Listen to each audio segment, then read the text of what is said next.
FedericoBiagi. You are, can we say, a specialist of Enterprise 2.0. You have studied a lot. I've become. Okay. Something very important we mention about that is that more and more in the future, companies will have to assess people for their management of a network rather than for their individual performances. Could you elaborate a little bit about that? Yeah, the problem is the following. If you're using a collaborative tool, if the tool works, it will work because there has been collaboration. Collaborative tools like blogs, wikis, social networks, microblogging websites. Everything that includes exchange of information on an horizontal basis, basically, mutual basis. Okay. Now, there are two issues there, not just one. The first one is, why should I, for instance, why should I share information with my colleague if there is only one job available at the end? Meaning, it's your life, my day, you know. So what incentives do I provide workers so that they actually collaborate with others? They share information. Now the problem is even bigger in when you're talking about sharing information with competitors, at like firm A sharing information with firm B, where they compete for the same market. So the incentives, the gains from collaboration have to be really large for people or organization to collaborate. What kind of incentive can it be?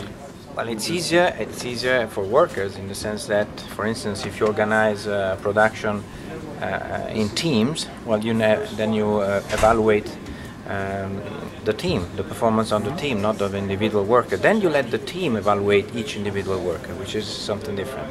So you still get the individual evaluation by the team, but then you reward the team for its effort. So that's one way in which you can actually reward the collaborative effort. For firms, it's a little bit more difficult. For instance, in open innovation frameworks, it has to be that the gains that they get from collaboration, that is, the additional incremental innovation they generate, is higher than the potential risk of actually having an information leakage, which is something firms generally don't particularly like. Okay. And what can bring you were saying that Enterprise 2.0 is not an anecdote anymore. It's something which it's real, is really becoming critical for economical growth and such for a country, for Europe. But according to you, you said the real impact will come from the adoption of SME.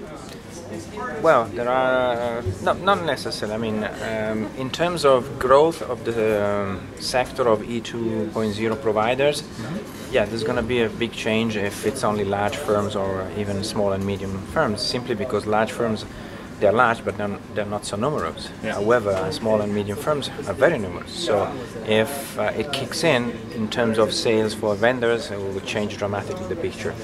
In terms of economic impact overall, however, I don't think that's going to be the major difference, because what really changes is I mean, it will change as well, but the point is, what is going to be the impact of using E2.0 at the firm level or organizational level? And this means basically how E2.0 can make firms and workers more productive once they have adopted it. And what I believe, there are very good potential gains, but there are a set of complementary action that has to be taken when you adopt a new technology like that one. It's not one action. It's a set of several actions. Yeah, it's a set of actions that have to be coordinated. Yes, and that's what I believe.